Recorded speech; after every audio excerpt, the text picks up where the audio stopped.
Good morning, friends. Mark Holmes here with my buddy CowboyJobu, and as always, thank you guys for watching, commenting, and subscribing to the Jobu Sports Report. Because without you guys, well, this just would be nothing, and I would be completely crazy. I mean, I would just be simply nuts, although, come to think of it, I used to be known as Crazy Mark in college, so maybe it's not so bad.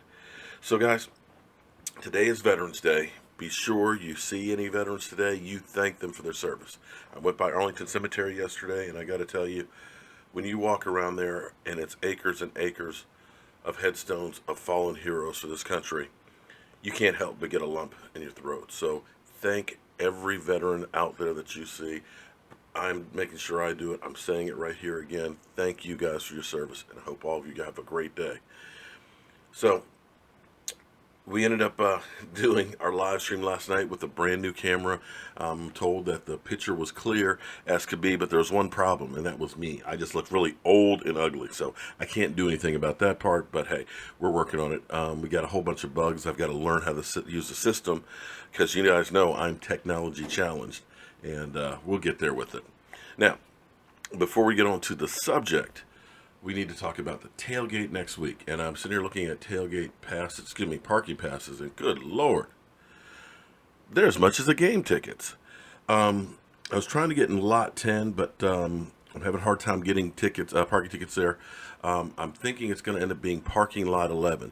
So any of you guys that are going to be part of the tailgate, let me know what lot you're going to be in. Then that way, what we can try and do is get there early enough together and try and get a spot together, so that way we have plenty of space to do this tailgate, because I'm having a feeling we're going to have a lot of people there. But I'm thinking actually lot 11, because lot 11 is right behind lot 7, and 7 is the players' entrance, so that way you'll see everybody that comes in, hopefully, at the stadium. And I have a stone there in lot 7, right smack dab in the middle of the players' entranceway, so we want to definitely go over and visit that. So email me at cowboysmark94, so that way we can try and coordinate this together for it, and I can give you guys any information and stuff like that. I've had so many people reaching out to say, what can I bring, what can I do, and all that. Just email me, and that way I'm getting a list together of everybody, and I'll be able to send out mass emails, and we'll get it all coordinated together, because I think it's going to be pretty big. I think it's going to be pretty good.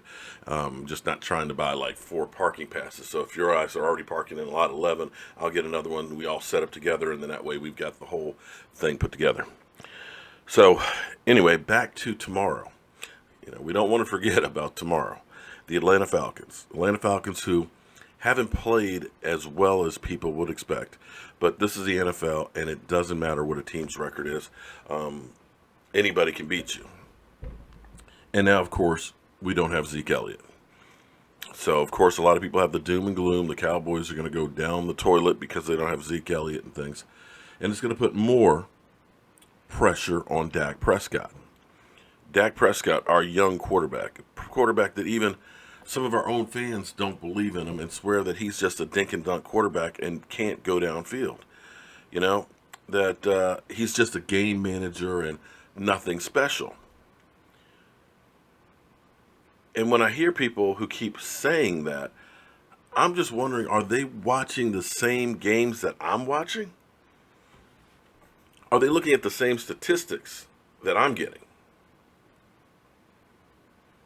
Because what Dak is doing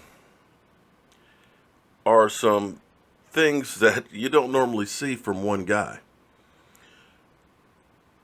Through his 24 games, right now, Dak Prescott has 49 touchdowns with only 10 interceptions.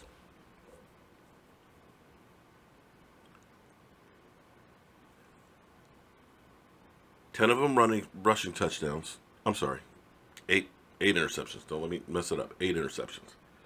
Right now, he's got 10 rushing touchdowns and 39 touchdown passes to 8 interceptions.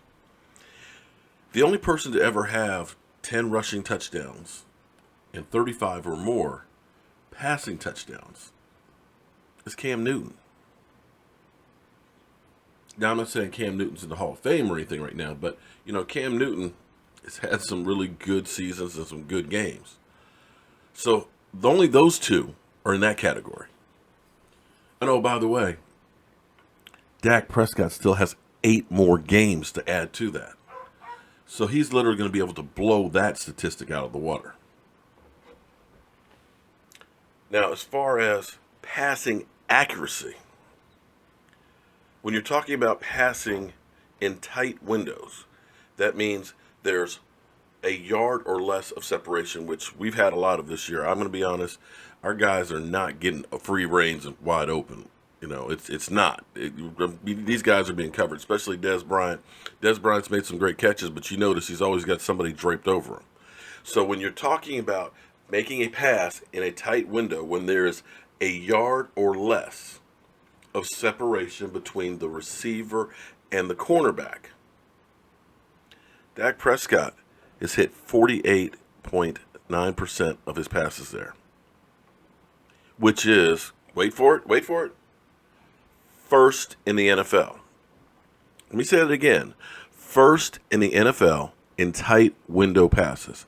Now, just imagine if our guys got wide open, what he could do. Now, again, there's people who say he can't go downfield. He doesn't throw the ball downfield. Well, that's kind of a misnomer, too. Because in pass plays of 20-plus yards downfield, 20 yards or more, I don't think that's dink and dunk, personally. I don't think it's dink and dunk. He's 10 out of 22 completions. 10 out of 22. He's got 3 TDs, 0 interceptions, and 131.6 rating of yards, 20 yards or more downfield. Let me say that again.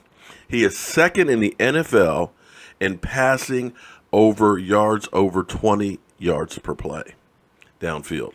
3 touchdowns, 0 interceptions, and a 131.6 QBR. So anybody out there that's still saying that he's not a real quarterback or the jury's still out on him, I don't know what more you need to see. Seriously. You even got Anthony Carter saying he believes that Dak Prescott will win a Super Bowl for the Cowboys. That hater even believes in him.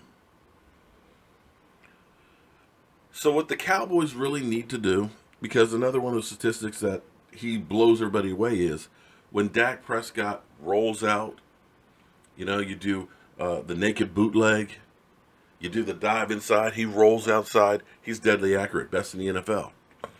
Is our coaching staff has to be creative and use the tools that he has. Use more of that play action rollout. Use more of the naked bootlegs.